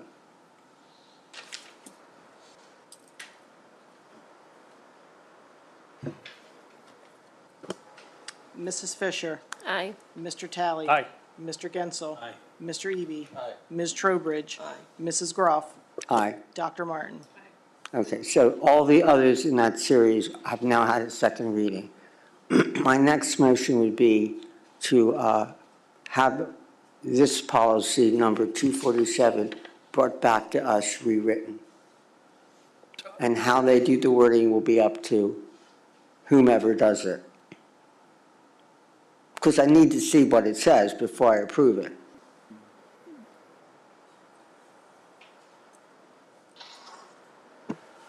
I think from the looks on some of our faces, we need to really talk about it more. Yeah. Are we crossing a line, I think is what I'm, Well, if we bring it back to an agenda item, then it goes up for That's fine. discussion some more, and that's what I'm asking. yeah, that's fine. Yeah, so do we have to vote on that though? Because we already took it out. Well, then it doesn't exist at all. At least it has to be under No, consideration. No, it can, you could put it to a future meeting. And I'm sorry, you why? can add it to an agenda for the next meeting or the summer or however. Yeah, when- Next meeting is It can fine. be put up for In a working review at the session. next meeting. Yeah. Yeah, in a which working is what session. I'm That's fine. asking, is to have it brought back. As a working session for next month as its own action item. How does that sound? Yeah, that's fine, as long as it comes back to the agenda. That's fine. And can you give us your wording, like written out? The motion would be to take policy 247 and bring it back to our next agenda. Yes. But your words, your what you want changes. to add, That was just an example. okay. Okay, I'm going to leave it up to someone else to do a better Oh. wordsmithing job. I was than under the do. impression those were your words. I don't really understand the words, I'm sorry. I You're kind of trying, understood. to hazing, you're trying to add anybody who's trying to make you a servant? In I guess, any- like, in an- any way, it does- somebody on a It doesn't team who's- demonstrate complete respect. It doesn't treat them as But a that could be a member of lot, that could be a lot of things. I don't. Yes, it can be. None of which are acceptable. But that's not hazing. Is I that don't know if that's discipline? hazing, that might be Okay. something else. Well, we'll see where it Right. fits in our All right. our policies, okay? And I'll gladly take a look at the others too. All right, so, Ms. Martin, you want to add that to the agenda for the working session? We'll just add it as its own separate entity and, Yep. and we'll address it then and we'll figure it out. So just to AI it. just to clarify, not to add any more to it. So the definition of hazing that's in the policy as is comes right out of the state constitution, Title 18. We certainly have the authority as a school board to expand on that definition. But I think the way it's worded, I don't think we want to take away from what's worded in here. No. Because what is listed there is 1 through 6 are things that an individual may not force another individual to do. I think based on the example that we were given, that would be things that aren't necessarily somebody's being coerced in doing, but other things that a person might do that might be considered hazing. So I would recommend whatever statement we come up with would go underneath where it says hazing here, but not as one of those listed numerical areas. It would be kind of a separate little blurb right there. So we can I come was up with, saying, we use the definitions that come right out of the law, and I think we should expand on that by adding. We can expand it, but I think you want to add your own different section, and you don't want to, what I don't want to do is I don't want to commingle the Constitution, the state constitution with our thoughts. the other, Or, We're not negating the Constitution. I'm not, no, this is not a constitutional argument. I don't care I just where, wanna keep I it don't care separate. where it fits. All I Yeah. mean is I'd like this brought Yeah. back to us that we can address. That's fine. That's all I'm saying. Okay, which is what the motion was, to bring it back at our next. Yep, we're going into rabbit hole, so. Yeah, yes, we We'll are. bring it back, yep, that's fine. and just another clarification on more of a logistical, would that come back as a second reading? No, We'd be Come back as a starting- first reading, start over. we start over. Yep. First reading or admin review? What's that? Would it be first reading or would it be admin review? Normally we go admin review, first reading, second reading. So are we bringing it back as admin review if you're adding language? That's fine. Well, they'll bring it to us for discussion, yes, but. That's fine. Meanwhile, the policies that we have are all still in effect. Just because we don't change it, I want to make Right. sure everyone understands that. So they'll bring it back to us, so it's in a form where we're comfortable with, and then you can vote it up or down. Can we at least benchmark PSBA? Excuse me? Can we at least benchmark PSBA? before- PSBA only follows the law. They just follow the law? All They right. follow it. What everybody does. It's right. great to hide behind the We'll law. figure it out. We'll figure it We'll out. figure it out. I'm confident. So the motion on the table right now is to bring it back at our next meeting. There's no motion. We're just going to add it as an agenda item. Would you like it to be a motion? Yes, I would. Okay. And I have a second, right? Yeah. All those in favor say aye. I will say aye. Opposed? Okay. I appreciate your patience Sure. with me. Well, I owe you a few, so I'm good. I know it doesn't fit So- neat and clean in any one No, policy, it's- so we have to make Yeah. room for it if we want to do that. All right. So, Ms. Martin, are you clear? Now the fun Good? part, folks. All right. The budget discussion. Now that you have us all in a Yeah, we good did. mood. Yes. You have provided us with Yes, we've all the votes. a couple of documents. Yes, I provided you with the five-year projections. For the 25-26 projections and forward does not include any millage rate increase. I have a notation on that document for you, but if you go to the PowerPoint, just to follow up from our discussion last week, you had asked me to run a couple different scenarios, and we know that we still have time, and these numbers are going to continue to change as we get closer to June with the governor's budget, and hopefully we'll have some solid information to make some changes. But based on our current numbers right now, without a millage rate increase, our revenues are at $91.2 million, and the total expenditures are 95.5 with estimated staffing included. So that takes us to a deficit of $4.2 million. And as I mentioned last week, if we take 50% of the new Ready to Learn adequacy supplement, that gets us to a deficit of $3.5 million. So in running some of the scenarios for you, and you had asked last week what the value of 1 mil is, and it's just under $3.5 million. Our index is 4% this year, and we can't go above the index anyway because we're accepting the Ready to Learn adequacy funding. But running some of the different scenarios that we discussed last week, I have all of the 2.5, 2.75% increase, 3% and 3.25. So another way of looking at it too is each 0.25% generates about $139,000. So what does this look like to the taxpayer? So again, showing some of the various scenarios of millage rate increase at the top there.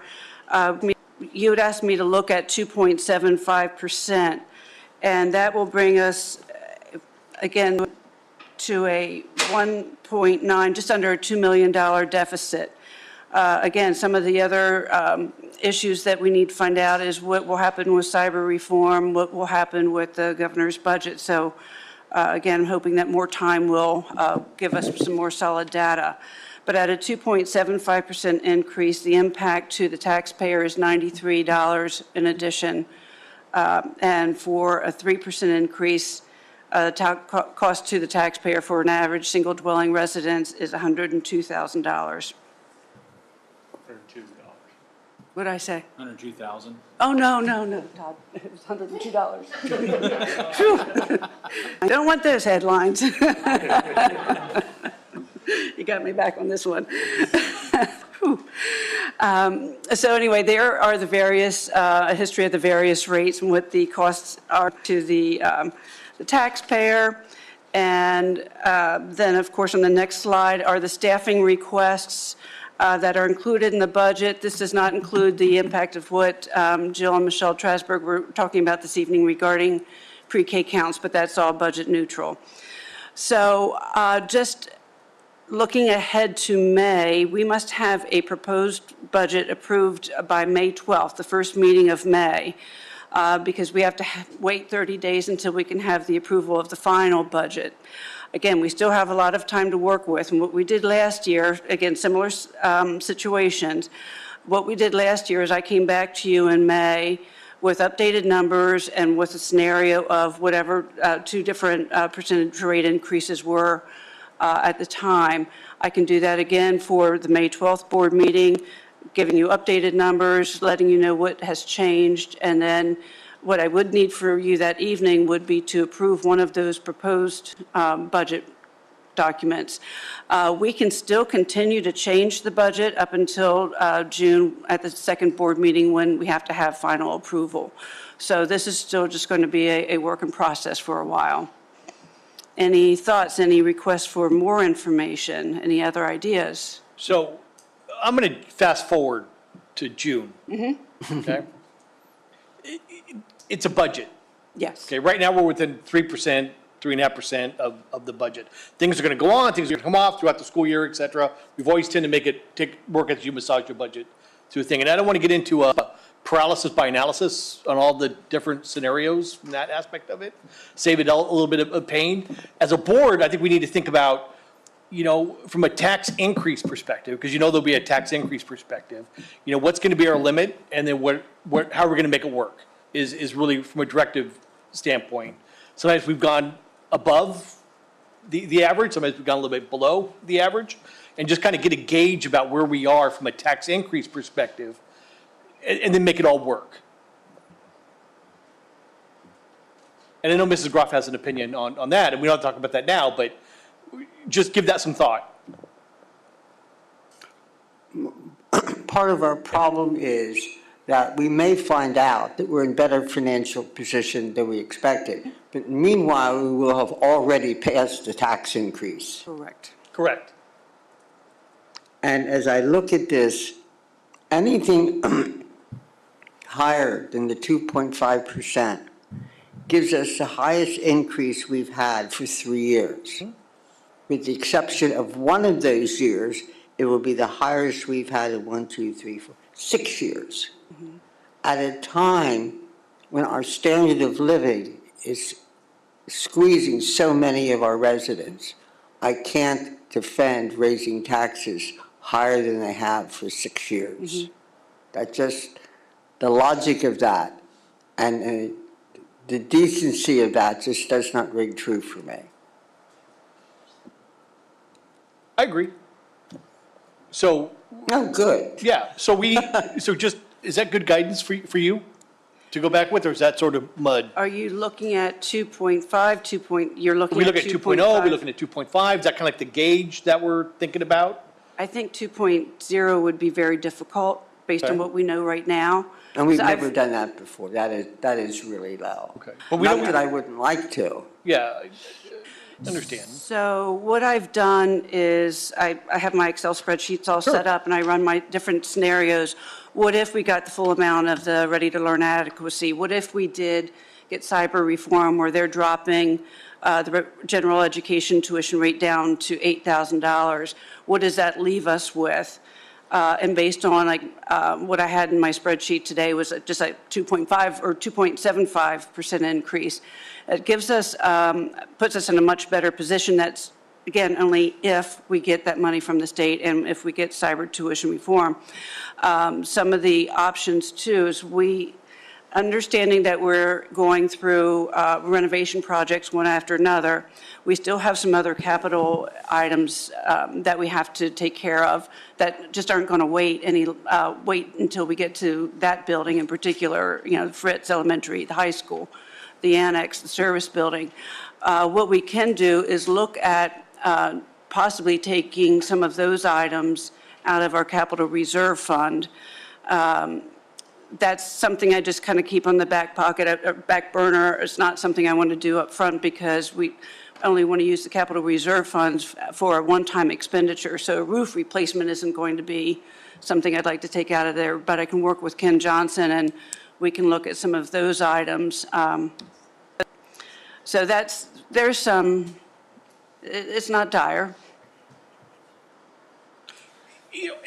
What you don't want to do is you don't want to cascade yourself into a hole. And Correct. then have it build year after year, so. And I get that. Yeah. I think that's the key to remember, their index is the index for a reason, not that you want to go up to the index, but it is, whether you agree with that formula or not, that's the state saying your community, based on your tax base, you have our permission to go up this high without going out for, Yeah, with the waiver. So every time you don't, whatever percentage you don't go to that compounds, you never get that back. Not to say you should go to full way, but you don't want to get yourself in a situation where you go lowball it too far, where then when you have a big project, a high school project or something like that you have to go out, you find yourself in the situation some other districts in our area are finding themselves in. So just for what it's worth. So I agree with you. It's an unusual situation because when you raise taxes, you don't just raise them that year. Every year, like if we raise them, say, $30 a year. Next year, we pay that 30 and another. Sure. So, that works both ways. But I understand the state came up with 4%, but what were things like when they did that? What was the economy like when they said our residents could afford 4%? When did that index come out? For 25-26, that came out, I believe, in December or January, somewhere around there, maybe back in the fall, and it's based on. Things were very different back in December. Yes. Than they are today. I'd like to, I understand going below 2.5 is not healthy for us financially. I would support that, yes. That is would not be fiscally But that's still where I'd like to stop it.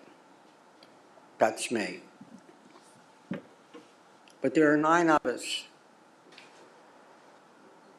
And she needs some direction. Right? So, thoughts, do you want to do scenarios at 2.5? To see how, to make that work? That's where I am. I don't know where the rest of the board is.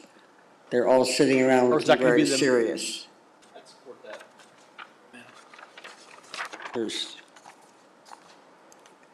Is there anyone who objects to going forward with a potential 2.5% increase?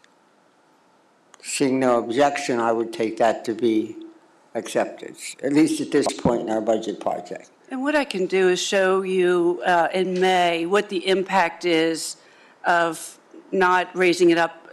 Instead of going 2.75, if we only go to 2.5, and you can see a multi-year impact. It would be nice if the state would get the budget in on time so we didn't have to do this blindfolded. Yeah.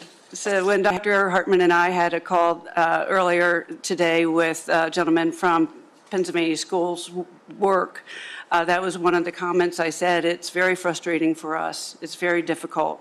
So we're trying to make the best decision without having some of the big key elements. Yes. And the state knows that. We say it every year. Yeah.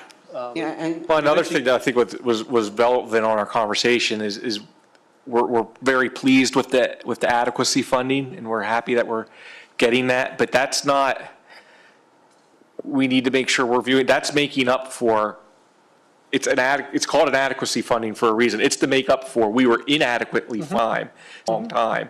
So this isn't like a new investment in education. Oh, great, we're getting extra money now, the state cares. It's making up for something we should have been getting all along. So when you look at it like that, it does, change, and we're still not, even though it says, well, based on that adequacy, we should be getting this, we're still budgeting right now at 50% of that, because it's, until we know it's guaranteed, we see that in writing, we don't know. Right. So that could play a huge role in whether or not that 2.5 is good for us or not, because you just don't know. You know, we're hearing about cyber reform. We don't know if that's happening or not.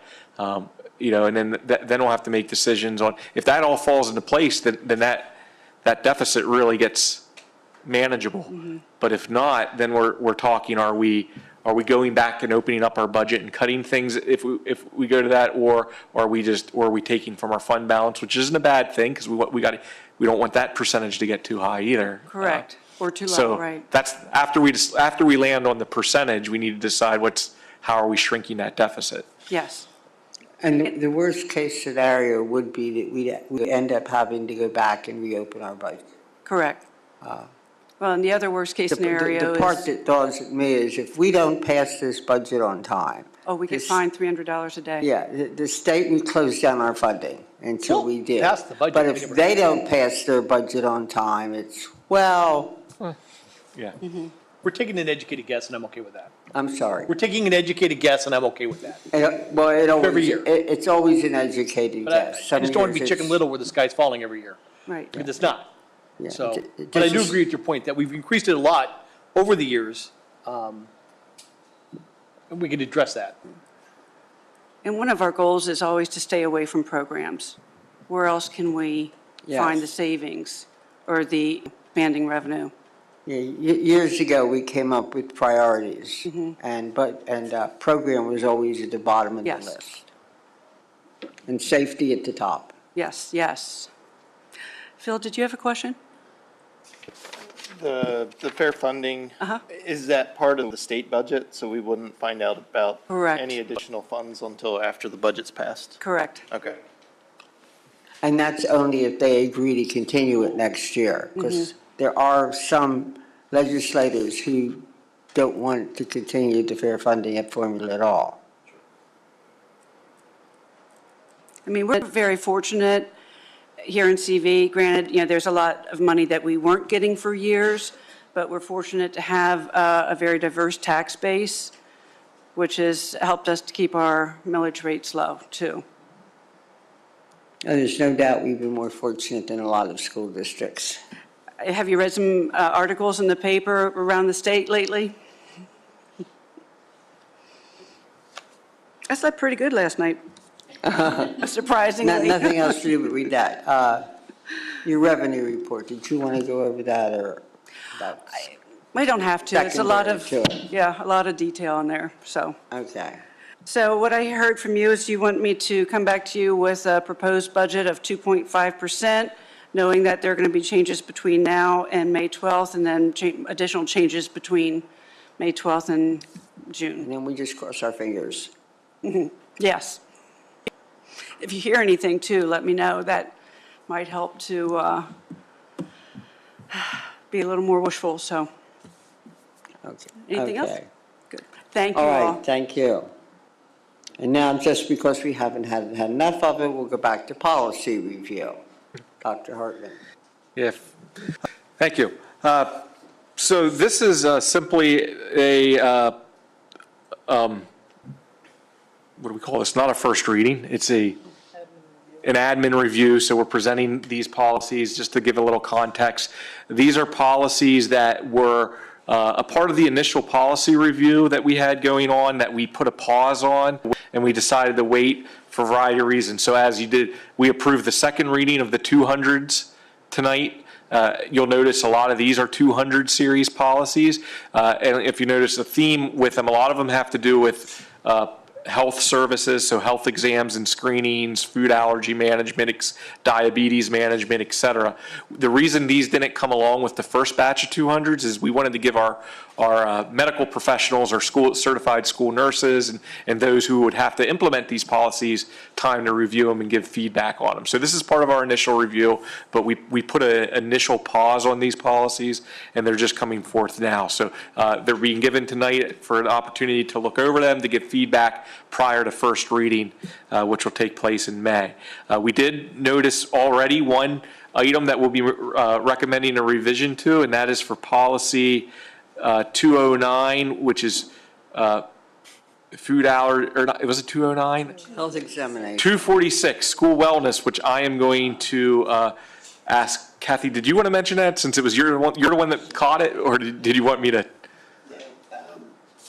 246 talks a great deal about food allergies, especially at the bottom of page 7.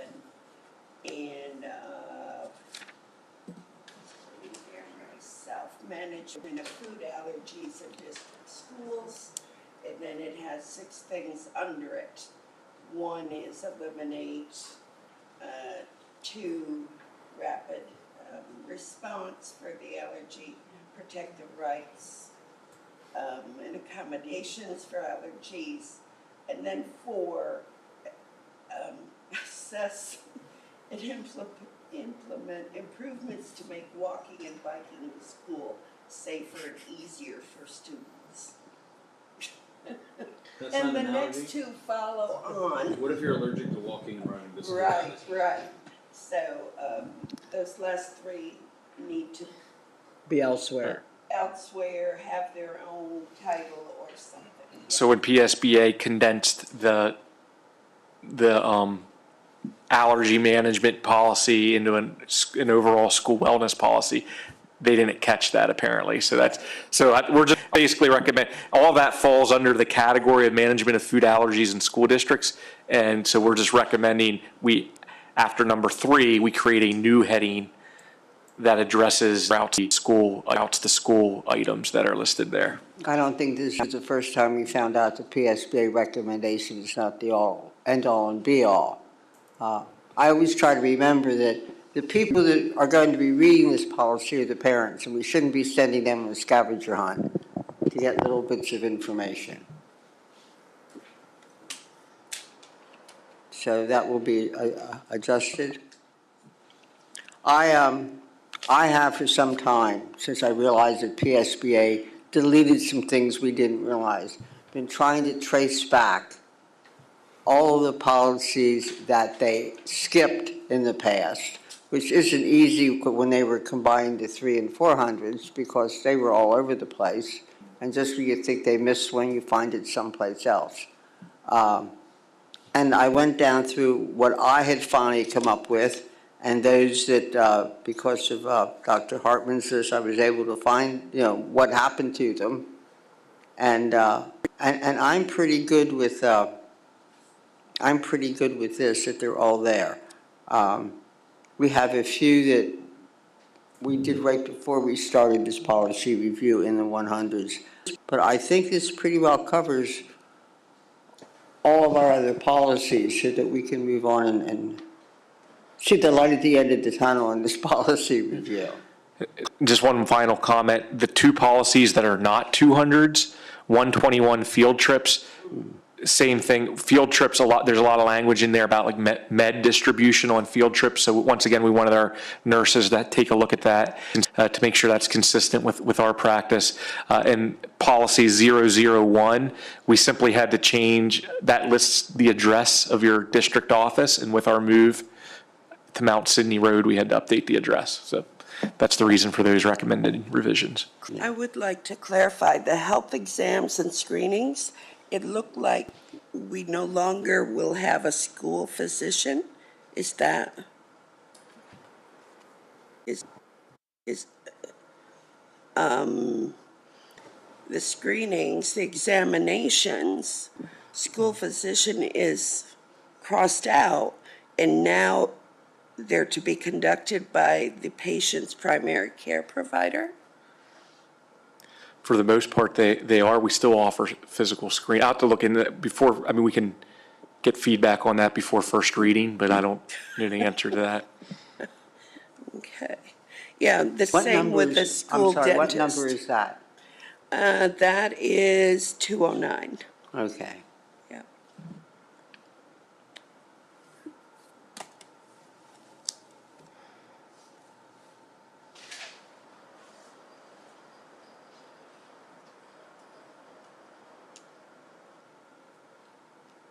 Dr. Hartman, with these changes in these three, can they still be ready in time for May? Mhm. Okay. Absolutely.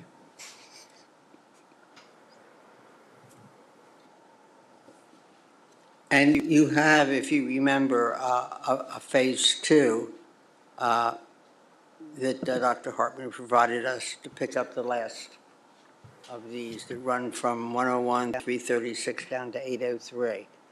So I think that's the end of the review, isn't it? When you get down through those?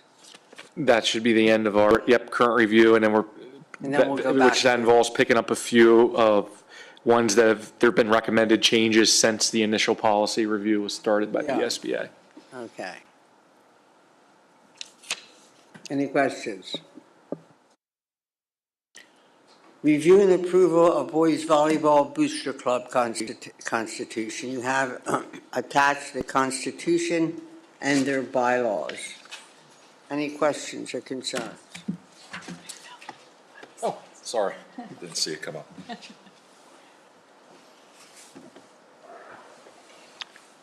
Good evening, everybody. I'm Dina, as you know, hopefully. Phil Judy is with me this evening. He is going to serve as the new president of the Boys Volleyball Booster Club. And we are here asking for an approval on the new constitution and bylaws for the Boys Volleyball Booster Club. Could you point out what are the basic changes? Or are there any? One more time, I'm sorry. Could you point out whether or not there are any basic changes in this? These are new. Brand new. These are brand new. That's what I meant. Which brings me to an unrelated question. At some point, we need to decide which of our booster clubs must have bylaws and which ones do not. They all must have them. I don't know if we have them all, but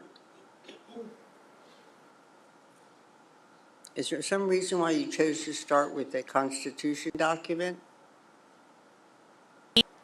We followed a template that is on our website. Okay. And so we have some booster clubs and general clubs who have organizational guidance, district or state. So the template has been used in the past for our athletic programs, booster clubs.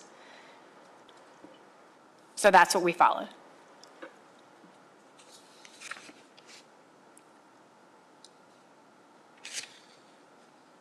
Questions, concerns about them?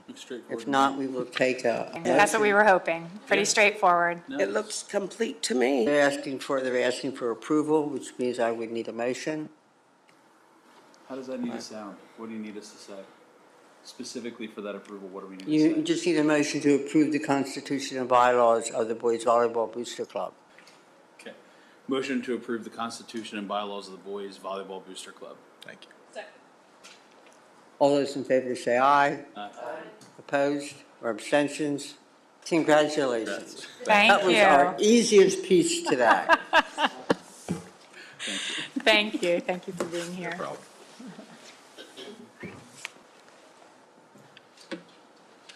We're down to the information agenda. Does anyone have any questions on the finance and operations report? I have two. Under the student learning, safety and security, met with student athletes regarding Title IX. I'm thinking, would that be about bullying? Or what would safety and security have to do with Title IX? With this, safety and security met with student athletes regarding Title number 9. Yes. So Title IX, this was recommended to us by our HR director, that John Werner and I meet with our teams to discuss what Title IX is, what it means, how to report, what their duties are, who to report to, that type of thing. And John Werner, his part would be? He's the Title IX coordinator for the Title- students. Oh, okay. Yep. Thank you. You're welcome. Don't fight with the HR guy. Anything else? No, my other one is about food services. Under positive climate and culture, food services attended the MS play dress rehearsal.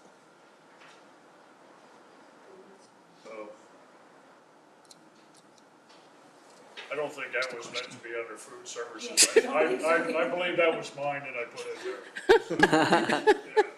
We'll call that a typo. Just the wrong category. Okay, thank you. Thank you. In case you wonder if these get read. That's a good thing.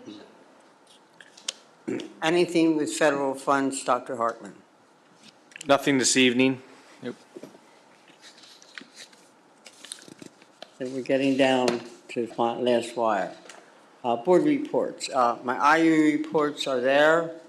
PSBA has one addition to be added to it, and that's a school safety and summit meeting they're having, and they're having one on May 28th. I'm sorry, on June 28th, but that'll be in my next month's report. Lancaster County Academy has nothing new. We're getting ready for next year. We expect to have maybe 3 or 4 CV graduates this year, which is always good news.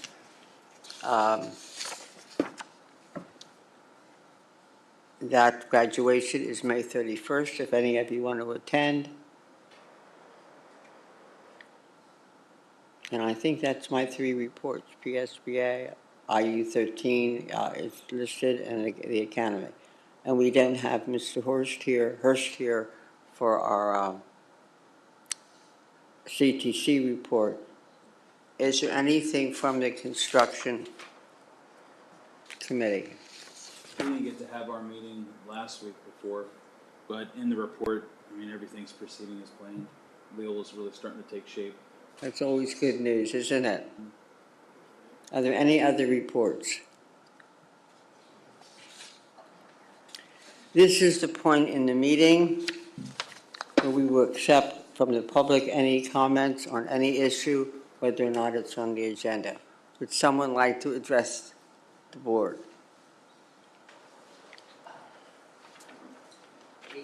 I apologize, I'm sure your brains are full. Mine is. That's okay. We have your name, please, for the record.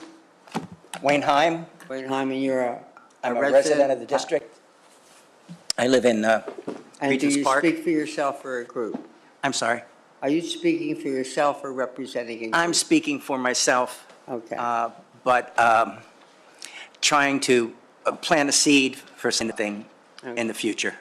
That gives you 3 minutes of our time. Okay. I'll try to. This, by the way, is a collection of things over the last year about girls wrestling that I've collected, and I've put together just a couple things here. I appreciate your time. I'm here to try to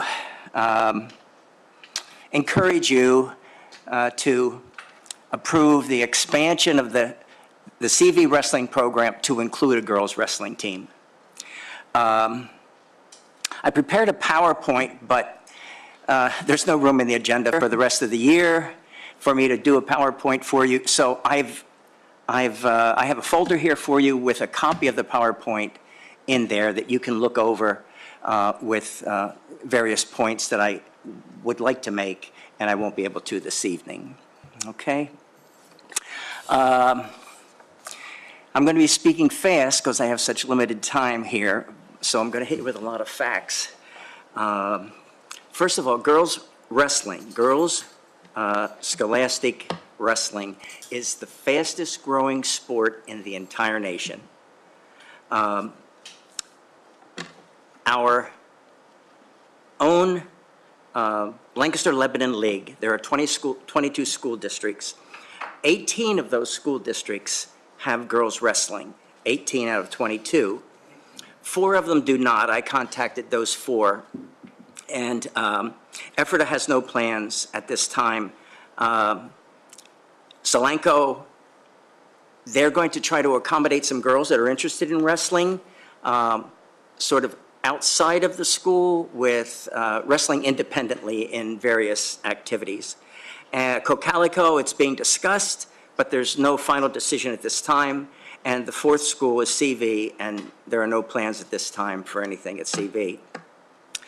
So why expand the wrestling program to include a girls' wrestling team? It allows girls to wrestle girls. It's ranked second in sports that produce first-generation college students. There's no minimum number of participants required in order to do it. It's an additional outlet for girls to connect, engage, and belong to a school group. There are presently 16 elementary girls that are wrestling in youth and elementary tournaments and things like that. And I think that we should be providing a pathway to continue in that sport as they come up through the elementary to the junior high or to the middle school and high school. It provides, one of the things that was talked about before was the character education kind of program. And this is just a list of some of the life skills that, it addresses. Work ethic, sacrifice, teamwork, self-discipline, personal responsibility, increased confidence, mental and physical toughness, respect, self-esteem, physical fitness, leadership opportunities. All of these fall into those programs.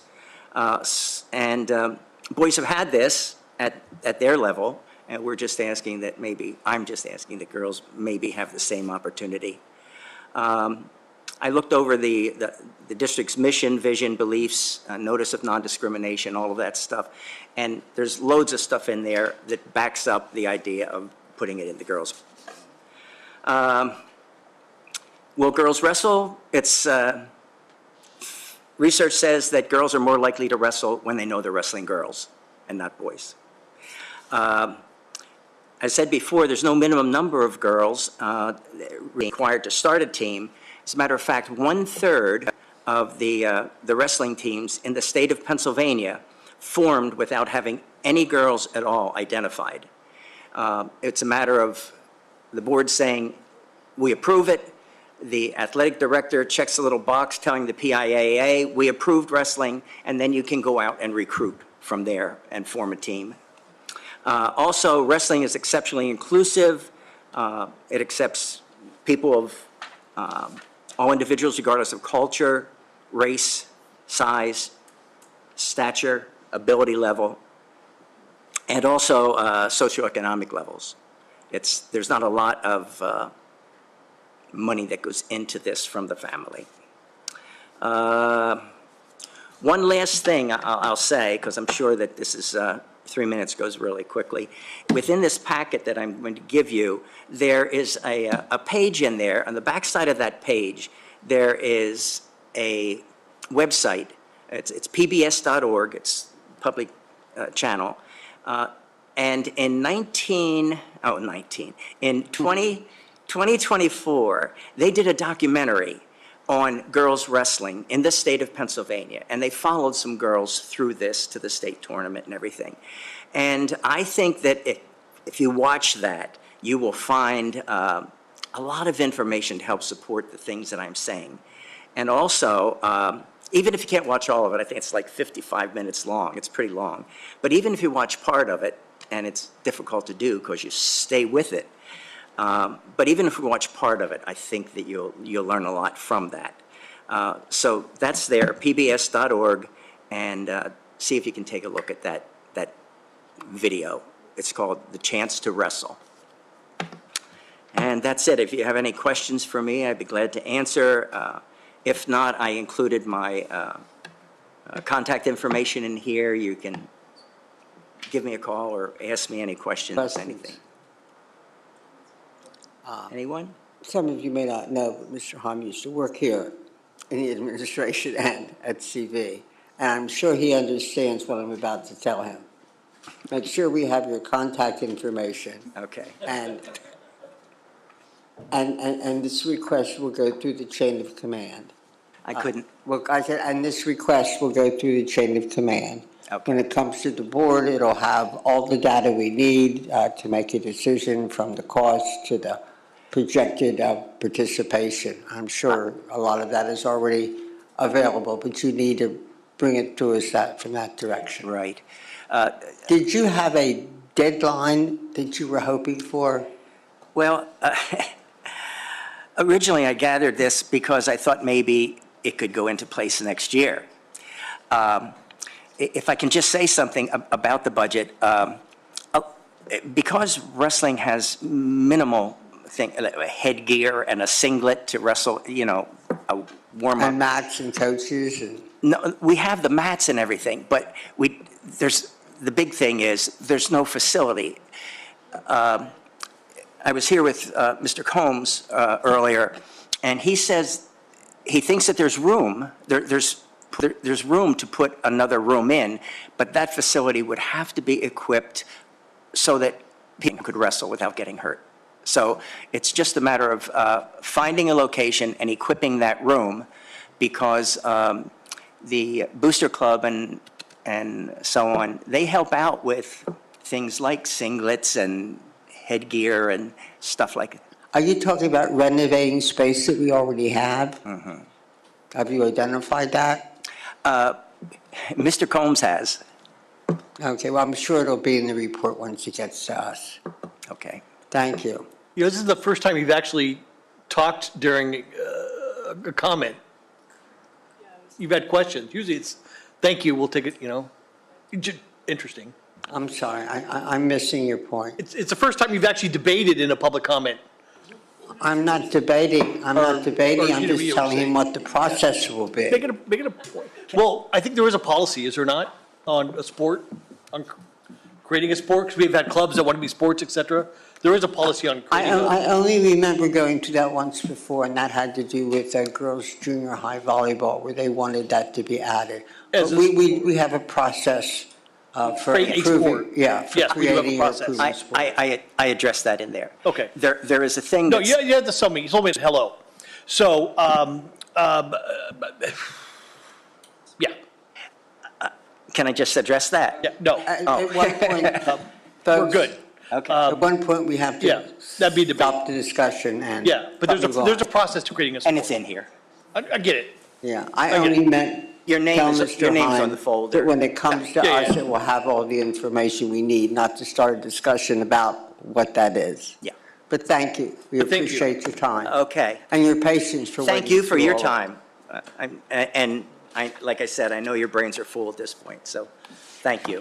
Okay, board matters. Is there a vice president's report? Okay, board initiatives or announcements. The only initiative I wanted to bring up was I am being hounded by PSBA to join their resolutions on both cyber, charter, and mandates. And my question is, do you want me to bring that resolution for our approval? Are you interested in participating in that? They have a standard resolution that they ask school boards to approve, supporting mandate relief and changes in cyber charter programs. My question is, are we interested in participating? I still don't quite understand what you're asking. PSBA has a program, an initiative to advocate with state legislatures to pass cyber charter changes. Okay, as well as mandate changes. Okay, they are asking school boards to adopt that resolution and send it in on their own. We have done this on some occasions, but not regularly. And my question is, do you want to do that this time? Are you interested in filing a resolution on either or both of those issues? Or would you rather wait to see where it goes?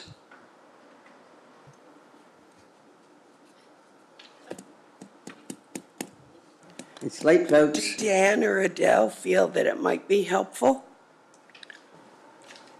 I think if you recall at our last board retreat where we talked about wanting to become more involved in advocacy public education. I don't think it could hurt, depending on what would be in that resolution.